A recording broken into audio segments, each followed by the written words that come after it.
What's up, kiddos?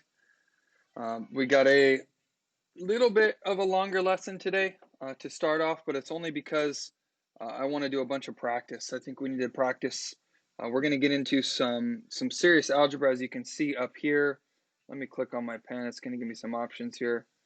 I'm feeling green right now. I don't know why, but we're going to get into some algebra. That's really the heart of where integrated one starts, and then it kind of transitioned into some geometry. But if you have weak algebra foundations, it's gonna ruin you for the rest of your high school career. So we're gonna take, the next 3 weeks really um, to lay some solid foundations here with our algebra. But we got a longer lesson today, and that's kind of why I had you kids just jump in to start off today. We just have a lot of instruction today. We didn't do a Zoom this morning. We just shot right in here, and we're gonna get after it. So hopefully you printed your notes. If not, you're gonna have a little extra writing to do, but there's nothing wrong with that. It's all about practice today. Now, there's one thing I just want to make clear right off the bat is when you do your assignment and you have a box for you to put your answer in, your answer is going to look like this. You see how there's a V here? Your answer is going to say V equals something, and whatever that something is. I don't want any spaces in between here. For number two, would say like P equals something. Okay, so just be mindful. That's how I want your answers. Even if there's a negative here, that's fine. No spaces in between anything. Okay, now moving forward, I kind of want to talk about what an equation is. An equation is always going to have an equal sign. Okay, an expression has no equal sign. What we've been kind of doing up till today has been all expressions. Today we're shifting to equations. Now, when you see an equal sign, I like to think of that as like an imaginary wall. Okay, you can't see it, but it's there. Okay, and sometimes we're going to have stuff on both sides of the wall. You can tell here we have our imaginary wall right here, and we've got some stuff on the left side, and we've got some stuff on the right side. Now, what we want, okay, is we want our variable on one side. Okay, and our variable could be an x, it could be a y, it could be a z, it could be any of that stuff. And we want our number on the other side. So typically it would say something like x equals a number. X equals 5 or y equals 10. Okay, just because the variable is on the right hand side, let's say your answer looks like this, 10 equals x. Okay, we're not going to put that in our answer for the classwork I'm going to give you, right? You're going to change this to make it say x equals 10. You're just going to kind of reverse it around. Okay, now if you put that in there, I'm still going to make that an option to be correct, but this is what we want everybody's answers to look like. Okay, now let me kind of step back.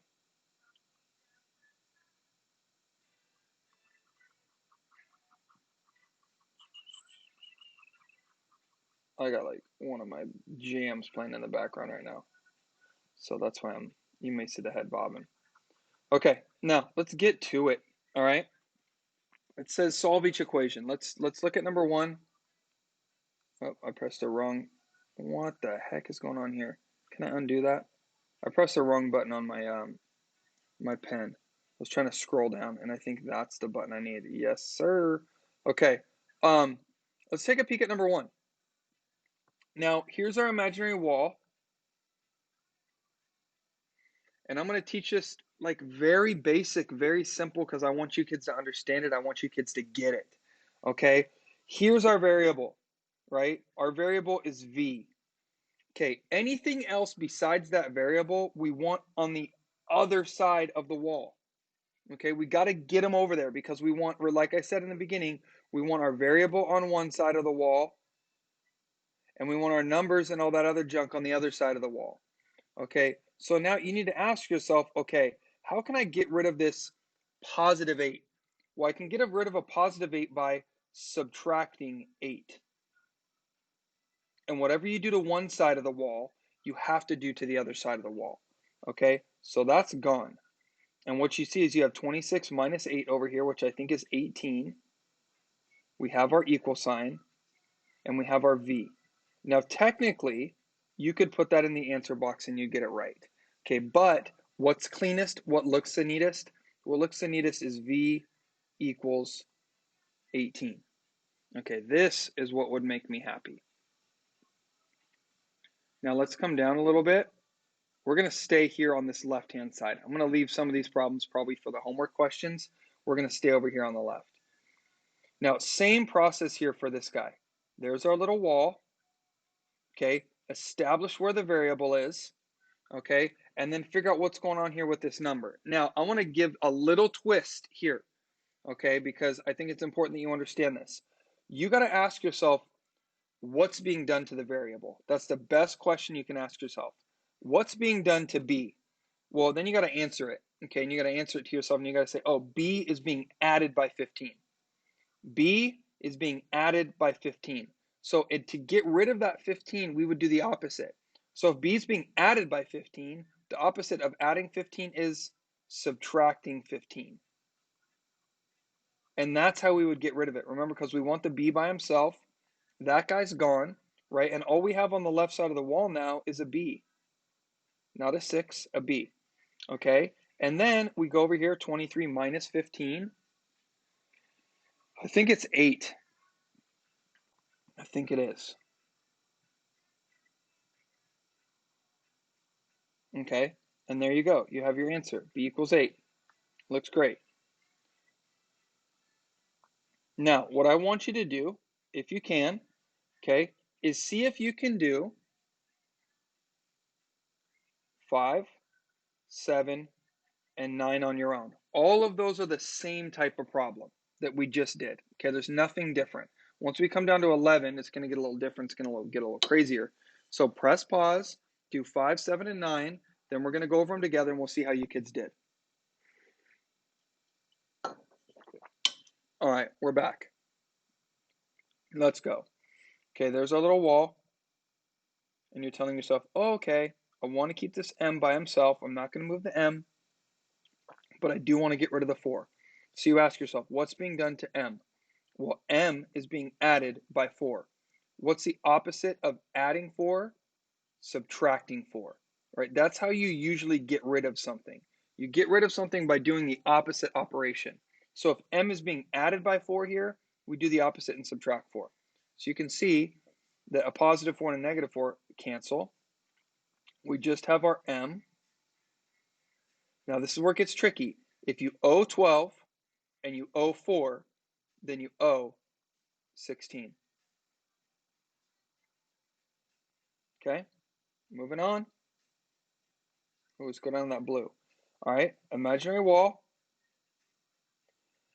What's being done to m?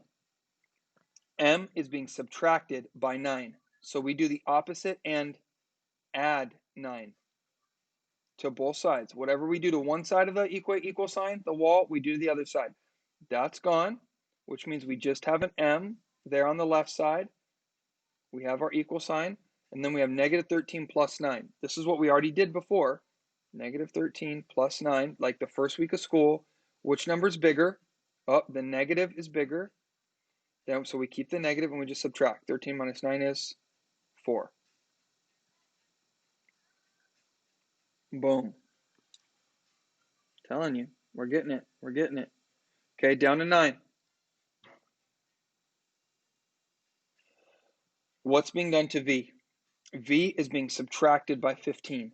So we do the opposite, right? Which is adding 15. Okay, cancel, which means we just have a V here on the left-hand side. Okay, now what's negative 27 plus 15? Then 27 is bigger. It has the negative, so we keep it. Then we just subtract. 27 minus 15 is 12.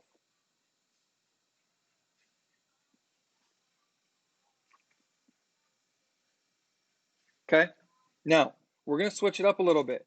It's going to be different here for these next two problems, and you need to be mindful of that because this is a totally new situation here, but it's the same concept. It just looks different.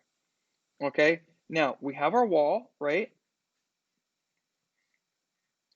Now I like to say that 8 is stuck to the x. He's stuck to the x, right? They're stuck.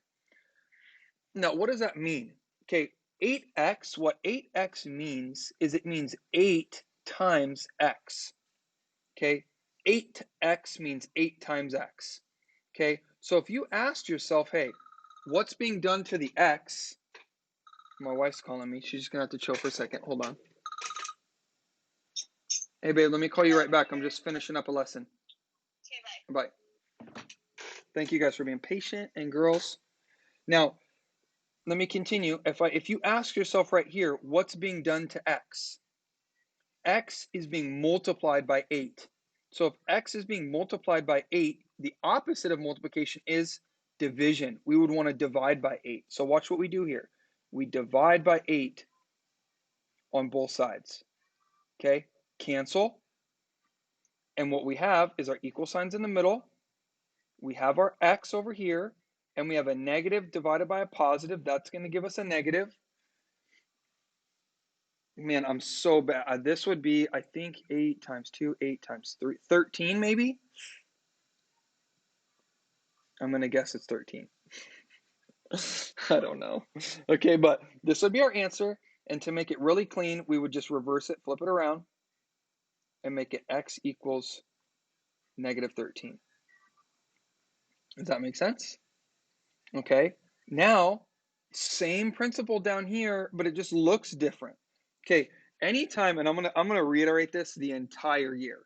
Okay, anytime in math or just in life that you're like, oh, that you just like look at something and it doesn't look right and you're freaking out, especially in math. Or you look at 13, you're like, oh, I've never seen that before. Oh, like I'm sketching out. Okay, just take a breath. You're going to be fine. Okay, I'm just telling you that right now. You're going to be fine. Let's look at what's happening here. You say, okay, I can do this. You always got to come back to just say, hey, I can do this. I can do this. All right, now come down here. We got our wall. That's what I know.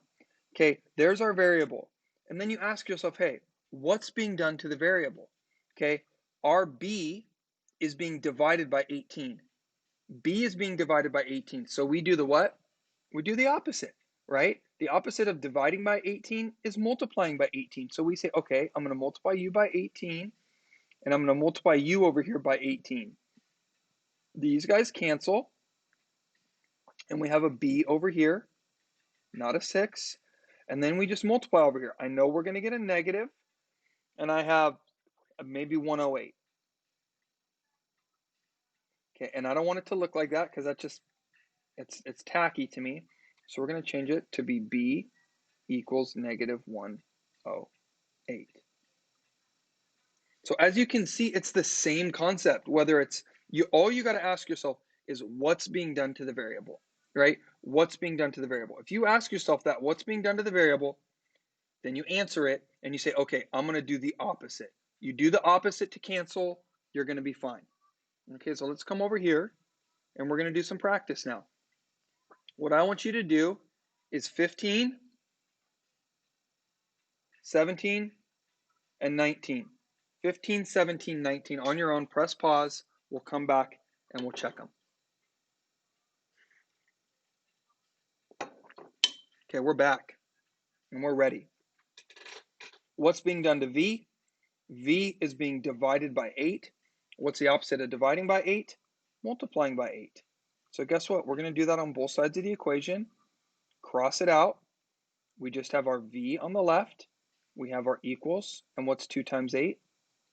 16. Okay, 17. What's being done to X?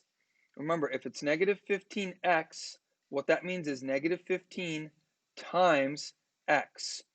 So x is being multiplied by negative 15. What's the opposite of multiplying by negative 15? Dividing by negative 15. Okay, and we have an x on the left. We have our equal sign. And what's 0 divided by anything? 0. Cruise down here to 19.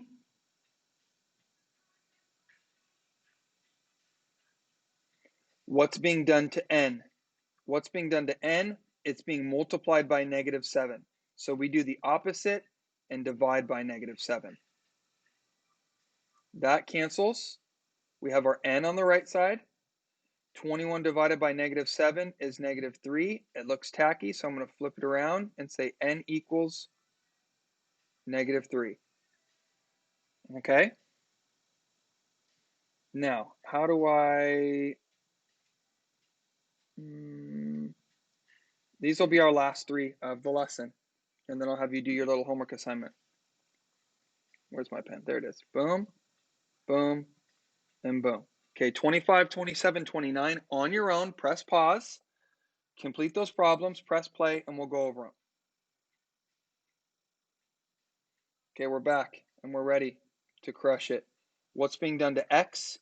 It's being subtracted by 15. We do the opposite and add 15. Gone, right? We have our equal sign that's still there. We have our x on the right because everything else is gone, right? And negative 17 plus 15 is negative 2. Do I want it to look like that? No, because that's gross. We'll say x equals negative 2. Next one. What's being done to v? V is being divided by 7. So we do the opposite, right? We multiply by 7. We multiply by 7. That cancels that stuff out, and we just have a v on the left. And what's 8 times 7? 56. Boom. Last one. Okay, this one looks tricky. You're like, oh man, shoot, it's being added by a negative. So do I subtract by a negative? This one's like really kind of tricky.